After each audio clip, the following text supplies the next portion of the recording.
Greg, if Rodgers does play, obviously we're not sure yet, but if he does, what's going to be the biggest key for him going up against this Vikings defense, a stingy Vikings defense? His mobility.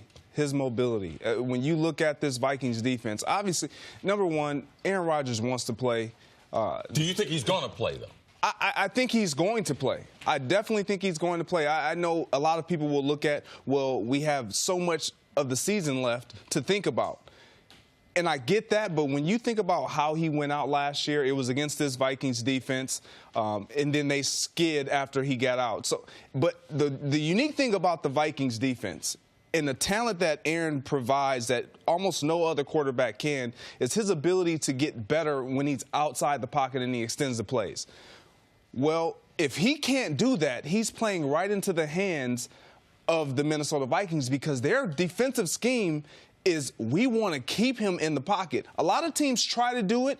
The Vikings tend to do it better than most. They got the personnel. They have the personnel to get it done. You have Everson Griffin on one end, you got Hunter on the other, and then you got Linville Joseph and Richardson in the middle that can force pressure up the middle, keep him in that pocket, collapse the pocket, but then you got two guys who can run with Aaron Rodgers on the outside that can keep him in contained. Is that Vikings defense also, we know they're a good defense, but is one of their trademarks is discipline? Is that another reason why they can? They're a very disciplined defensive team. When you look at Mike Zimmer and what he brings to the table, he demands a lot of everyone, not just his starters, because you see them rotating. Everson Griffin was mic'd up last week, and he comes off the field and he's running and he says, man, this rotation is awesome. If we can do this all year.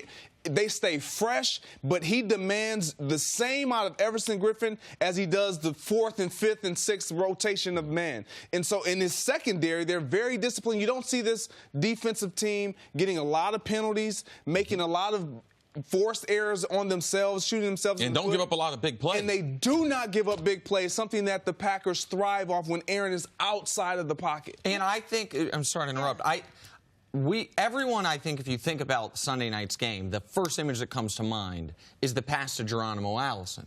But the play that won the game was a short pass where Randall Cobb, you pointed this out earlier, see, I think it's a great point. Nobody could tackle him. No, you got to get him on the ground. And that Vikings defense tackles well. They have, I think, the best safety in football in Harrison Smith.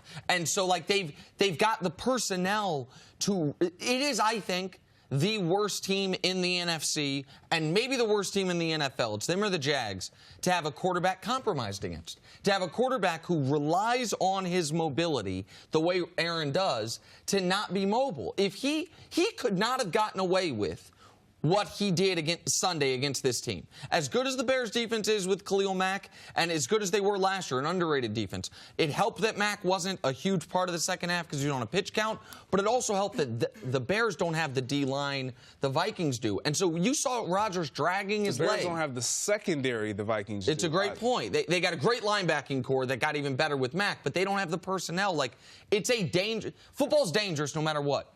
It is particularly dangerous to be playing this team when you're not at 100%. Okay, forgive me for stating the obvious, but on behalf of people that worry 80% of their day, I don't want to put Aaron Rodgers out there to face this defense. I just don't. If it's week 2 and after what happened last year, what would you say to Packer fans? The mentality of football players is Aaron Rodgers is going to play in this football game, and that rivalry has a lot to do with it. I would play in the game. The worst time, the time that I jeopardized my health more to play in a game, it was against the Packers, to play against the Packers. And Tyrone Williams hit me early in the game, and I told the coaching staff, get me out here because I can't protect myself. You were hurt, people should know, before the game. Tyrone didn't hurt you. You were hurt the week before. In Kansas City, on that raggedy field they have in Kansas City where the grass don't grow and everything, Nick Wright and everything. With the weird fans? And so if that was a game, if that was you guys played Kansas City that year, so that means you're playing the AFC West. If the next game was against then San Diego Chargers, would you have played? Nope. And I had a long streak. I wanted to keep it going, but no. I wanted to play in that game because it is the Packers. When we look at our schedule and it comes out, man, you're looking for when I'm playing the Packers. I'm looking for when I'm playing the Packers, when I'm playing the Bears, and I look to see what month it's in. Do I have to go there in December? Those are the games that you have to win, and those are the things that get players out there. The thing that we haven't talked about, you guys just mentioned at the end, what's the difference between the Bears and the Vikings defense? let's just talk about their secondary. When they go nickel, they drafted Mike Hughes, first round out of UCF. Last week had a pick 6 against Jimmy G. It sitting there in zone. Turned the game. Changed the game. All right. Xavier Rhodes, first round pick. Harrison Smith, best safety, first round pick. Trey Waynes, Michigan State, playing in the slot, first round pick. They got now people talk about the Rams, they got all the big names. But the Vikings have more B-rated players than anyone in the league, them in Philadelphia. That's one of the reasons why they're so good. Well, let me ask you guys both this. We know Favre would have played because Favre always played. We heard Aaron say after the game, yes, he referenced Brett Favre. And so how much, maybe it sounds silly, but how much of that factors into his decision? Let's not forget that. Let's not forget the man who started that, Bart Starr. There's pressure on everyone that plays quarterback in Green Bay. Aaron feels that pressure, Greg. Yes, but to your point, when you're sitting behind a Brett Favre who, number one, was a great player, but we know him to be Iron Man. He played through anything.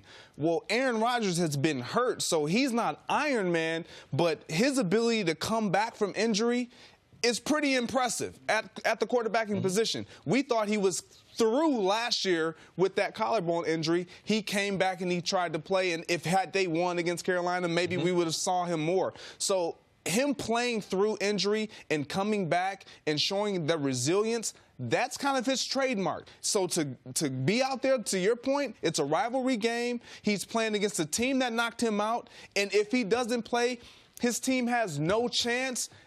I don't see Aaron Rodgers not stepping on the field on Sunday. Can I ask you a quick question, C? What can you do to protect him? What can the Packers do game plan-wise if he's out there not at 100%? Because they can't run the football. I'm going to tell you what you do. You tell Balaga, you tell every single last one of these guys on this offensive line, don't let him get touched. That is all you can really do. And the rest is up to them. This defensive front is so good. It is on you now. You know you're putting your quarterback in harm's. Everyone knows if he goes out there, he's at risk. Yes. To get hurt, to get re-injured. It's up to that offensive line to not allow their quarterback to get touched. All three of you think he's playing on Sunday? I do. I do. Vegas is skeptical, so I'm skeptical. I'm going with the folks in Vegas. One word. One word. He played for both teams. Yeah. All right? He's playing. I mean, we got 30 years of playing. Okay. So Vegas. Hey, Vegas. What about Vegas? I think Vegas played in the league. Yeah, Vegas played. No, they know more about football than we do. I just said I'm skeptical. I did that yesterday. He had a heart attack. Today, he's like, that was great. I like Oh, my gosh. Greg, thank you so much. Jealousy's bleeding out your ears. Thanks for watching. Subscribe here to get the latest from the show. Also, be sure to check out more of the best clips from First Things First, or go watch a few segments from our other shows on FS1.